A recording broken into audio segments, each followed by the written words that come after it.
now. Miami very frustrated. Again, here's the play. George, miscommunication. Chalmers and James upset. And then after a turnover by Chalmers and another three, this was the Miami bench during this last timeout. Chalmers and James still talking about it, and James gets very upset with Chalmers right here and gets in his face. These two have had that kind of relationship. Yes. Chalmers has always been kind of the little brother that they yell at. But you can see the frustration, and Doug, as you said, what this game means to Miami. Absolutely. You can downplay it all you want and everything. This game is important, and LeBron very upset. Here's a turnover out of the timeout by Chalmers once again. Let's see if Indiana can convert.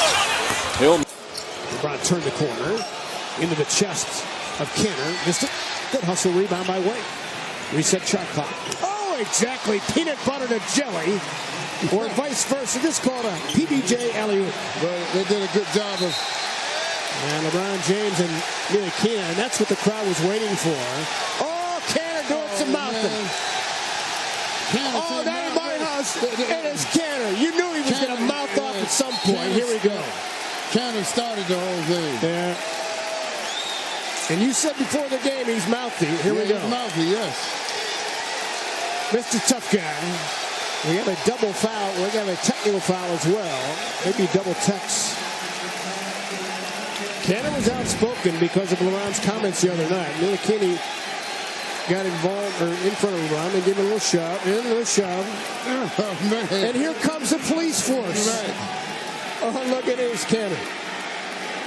Yeah, see, Kanter, he should be the one that should be thrown out. I agree. He incited the riot right there. He wasn't even in the play. He wasn't even in the play. And see, this is where referees have to take control of the game. And they have to know what's going on out there. And what's been brewing the last 24 hours. I mean, Kanter should not have been anywhere near that situation. Well, here comes the rookie Ntilikina. Crowd on his feet now. This is what they've been waiting. Some sort of skirmish involving LBJ and the rookie and Kanter. Courtney Lee, foot on the line, missed it. Rebound to Channing Frye. See, this is the type of situation I love as a player. Oh, absolutely. It's time to get busy now. Yep.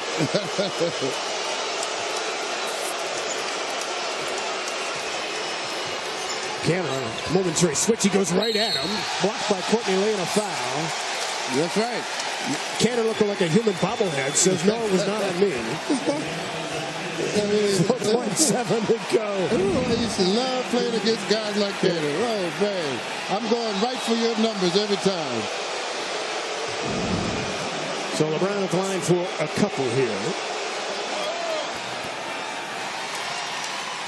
But the way you set him up is make the shots.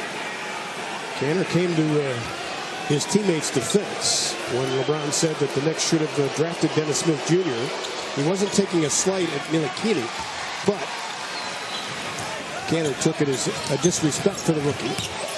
Nice move by Lee. As Dwayne Wade got control of it again and just said, I'm going to go right past this guy. He can't stop me. Livingston denied by the rim. Anderson played a role. It's a 5-point game. James pushing and shoving. James and Teletovic. Beasley came flying in. Kirilenko trying to play the role of peacemaker, as is Jason Kidd. Players cannot leave their area of the bench as Eric Spoelstra comes all the way across the floor. And Ed Malloy is trying to restore control.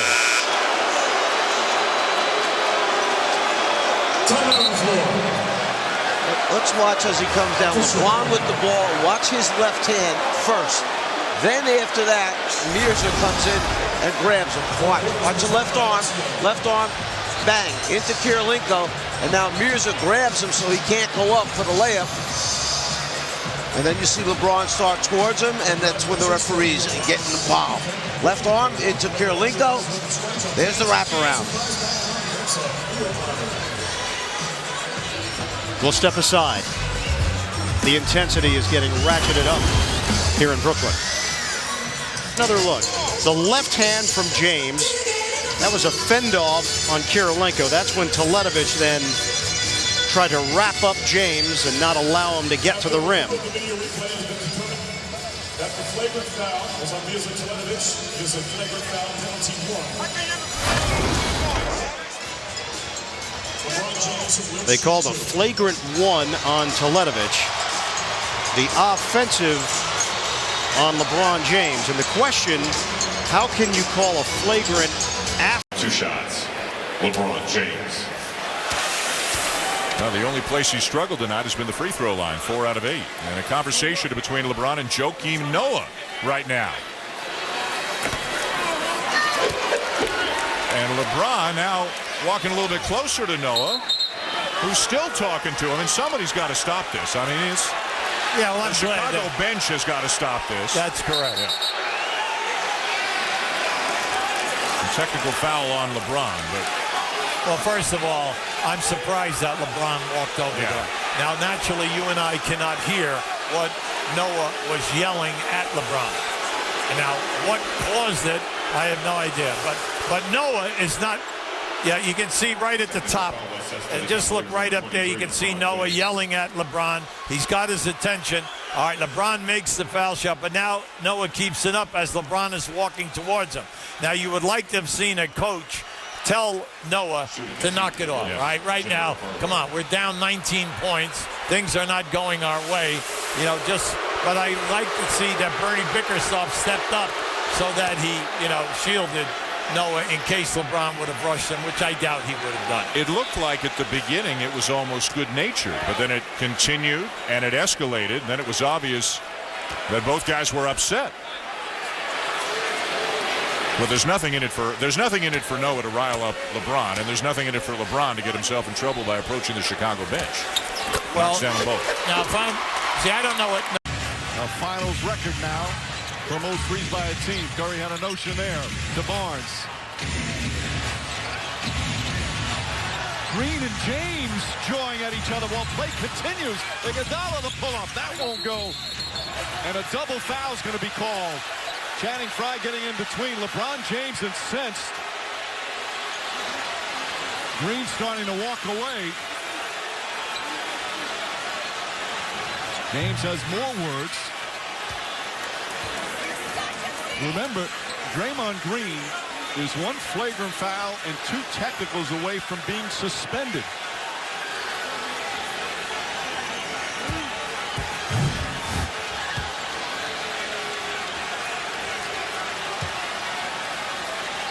He takes a little swing that misses after he objected to James stepping over him. The conversation continued, the bumping and shoving, and there's the double foul call by Danny Crawford. Double foul does not result in any free throws. Obviously, each player picks up a personal. For Green, it's his 3rd. Make that his 4th. And for James, it's his 3rd. And let's see if they're going to give out any technicals as well. And that's important from Golden State's standpoint in Green and his technical foul total.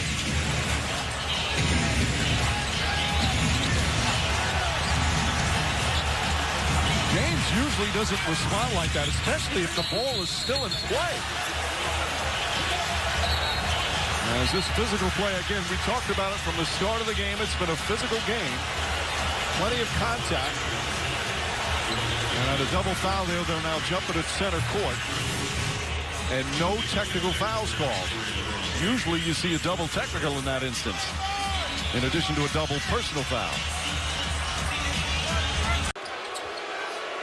Spin move. James throws it down with gusto. And then James and Noah exchange words. These two have had a history over the years. They're going back and forth with each other verbally. And James got the technical foul for taunting, I believe. Tony Brothers trying to explain it to James. And a technical foul has been called on LeBron James. Oh, and they also gave a technical to Noah.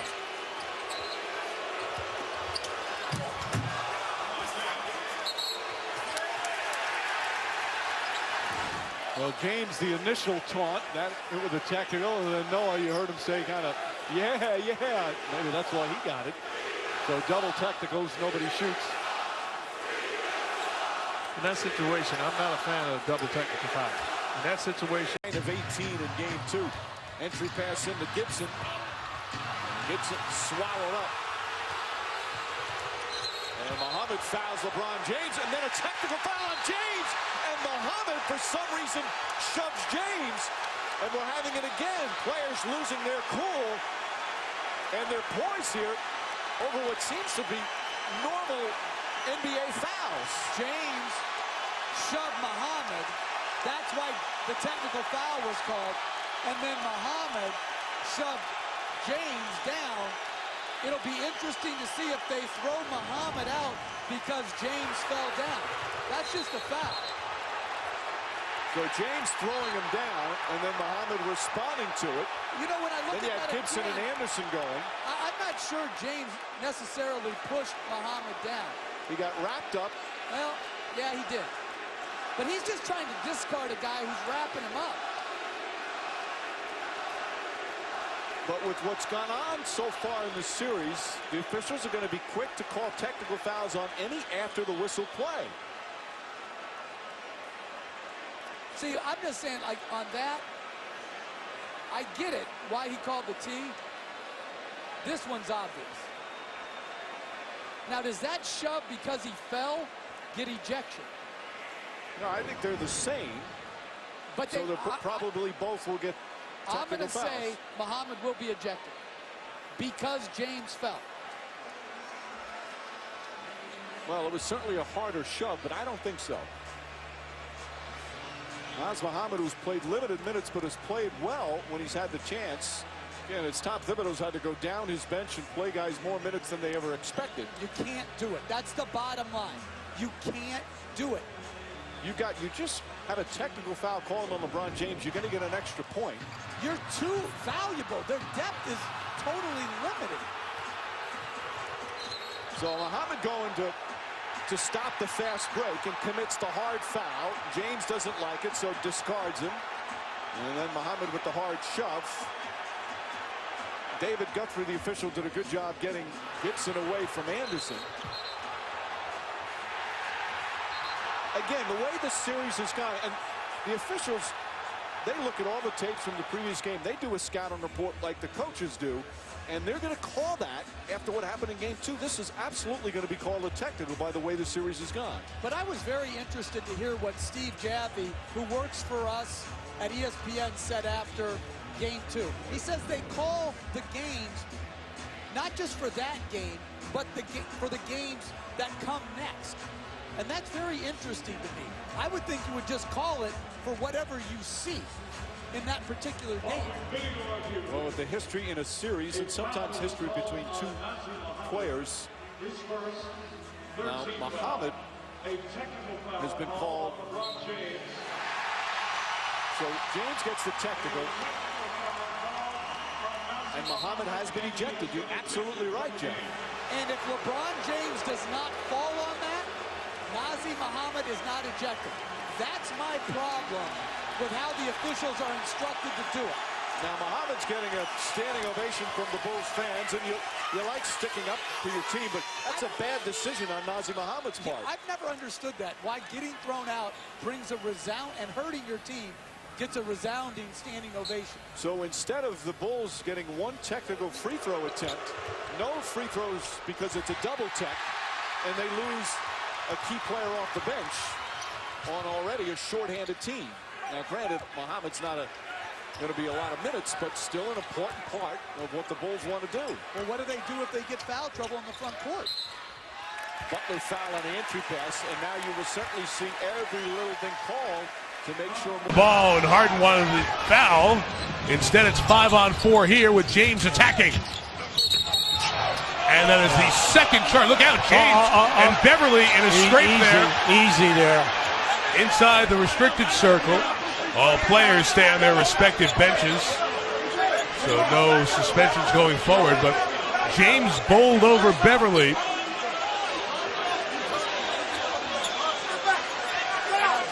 And the contact happened. Now Patrick Beverly does not back down from many. Been involved in many scrapes over his time in the league, and he and James bump as they walk by here.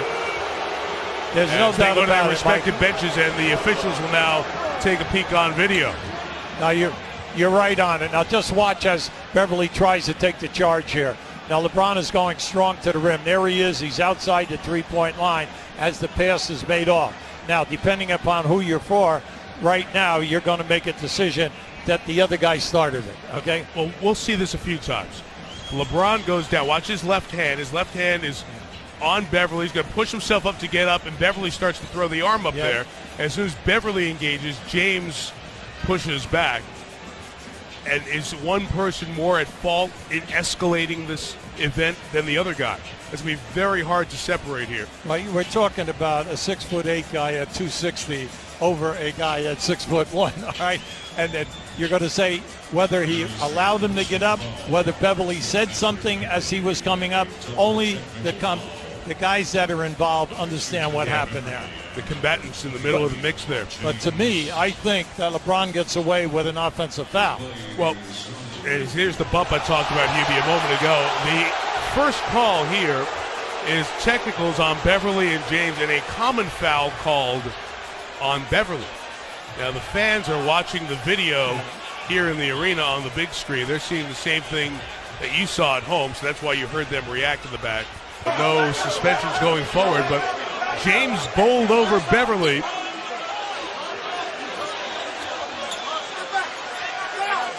And the contact happened. Now, Patrick Beverly does not back down from many. Been involved in many scrapes over his time in this event than the other guy. It's going to be very hard to separate here. Well, we're talking about a 6'8" guy at 260 over a guy at 6'1", all right?